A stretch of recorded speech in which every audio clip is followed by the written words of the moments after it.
Kevin Hartley looked every inch the perfect officer, pressed uniform, gleaming badge, and the calm authority of someone in command, yet he wasn't a cop at all, and by the time Fairview's real police uncovered his secret, the city had already fallen for his dangerous game. Late at night in the quiet city of Fairview, people began noticing a tall man in a crisp police uniform arriving first at crime scenes. He seemed to materialize from the darkness, stepping out of a plain sedan with a flashing blue light suction cup to the roof. His uniform gleamed under the street lamps, the badge polished to perfection, the nameplate catching the glow like a shard of silver. When neighbors peeked from their windows or edged closer to see what was happening, they felt an unexpected wave of calm. Here was someone who looked completely official, someone who appeared to know exactly what to do when chaos struck. He carried a heavy flashlight and a small notebook, sometimes lifting yellow tape to slip under it before the real patrol cars even arrived. No one questioned his presence. In a city where sirens usually came long after trouble began, his quick arrival felt almost heroic. At first, it was easy to dismiss him as part of a specialized unit,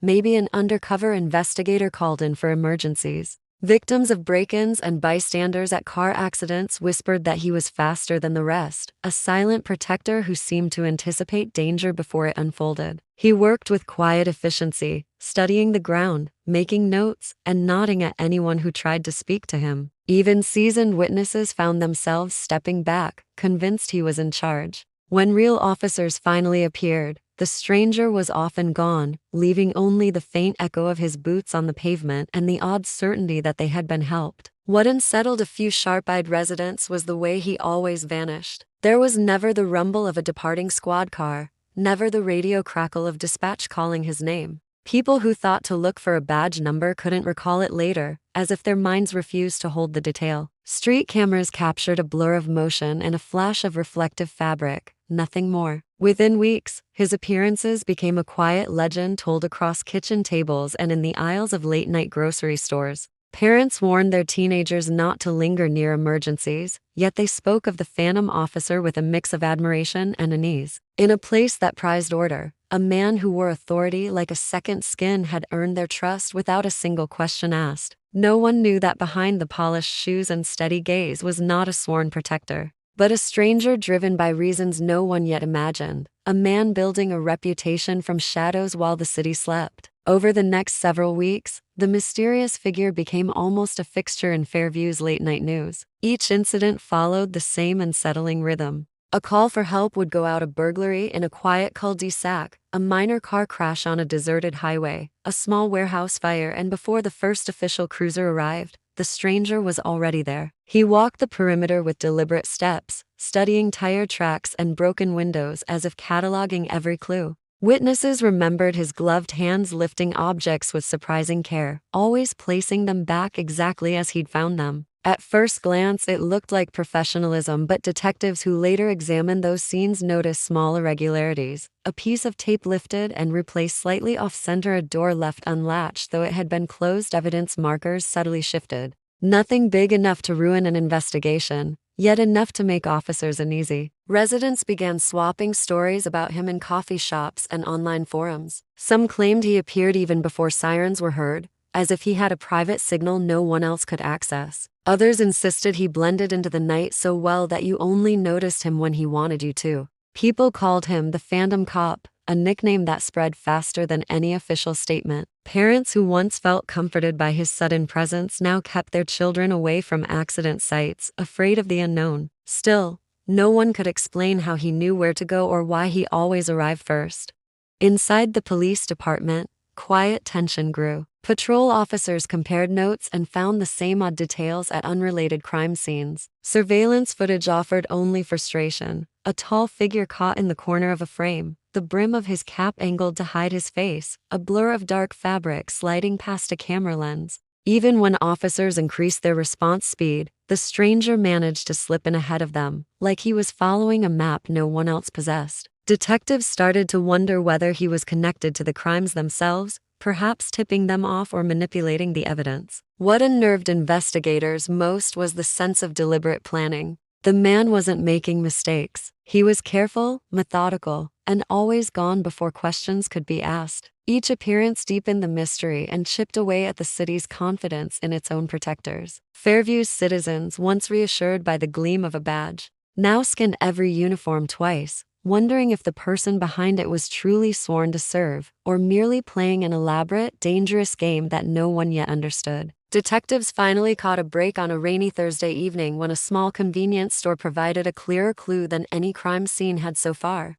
A camera positioned above the door captured a grainy image of a dark sedan parked across the street just minutes before a reported break-in nearby. Through the drizzle, the partial license plate was visible enough for investigators to run it through their system. The result pointed to an unremarkable name, Kevin Hartley, a 35-year-old warehouse employee with no criminal record, no known connection to law enforcement, and no reason to be at half the places the phantom officer had visited. The discovery raised more questions than it answered, but it was the first tangible lead the team had managed to secure. Rather than rush to confront him, the department chose patience. They assigned a small surveillance unit to track Kevin's movements. Over several nights, they observed a routine that looked perfectly ordinary by daylight. He clocked in for his evening shift, chatted with coworkers, and left without drawing attention. Yet once his shift ended, his habits shifted in unsettling ways. Instead of heading home, he drove meandering routes through quiet neighborhoods, slowing near alleys and side streets where emergency calls would sometimes surface only minutes later. Investigators began comparing his locations to dispatch logs and found the timing eerily precise.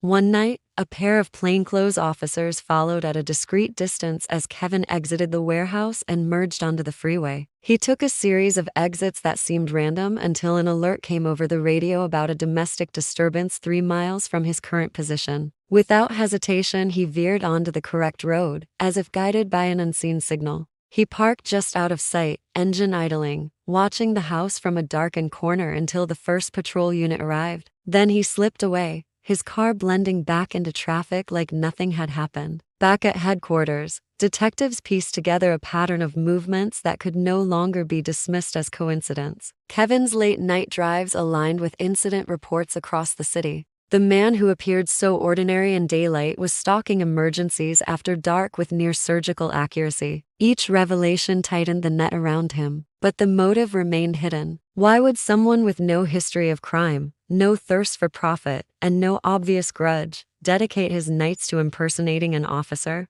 The deeper the team dug, the more it felt like they were chasing a shadow that somehow knew every step they planned before they took it. The investigators decided that patience had served its purpose and that the time had come to force Kevin Hartley into the open. After weeks of late-night tracking and quiet speculation, they designed a plan as meticulous as the man they were hunting. A quiet neighborhood on the outskirts of Fairview was chosen as the stage. There, officers set up a fabricated crime scene, complete with a broken window, scattered objects meant to resemble stolen goods, and a discreet team hidden among the trees and parked cars. They kept the operation off the official dispatch system to ensure no accidental leaks. Only a handful of trusted officers knew the details, and even the residents of the block were told only that routine maintenance was taking place, nothing more. As night settled in, the air turned damp and heavy. A single cruiser with flashing lights was positioned at the curb to lend the illusion of an ongoing investigation.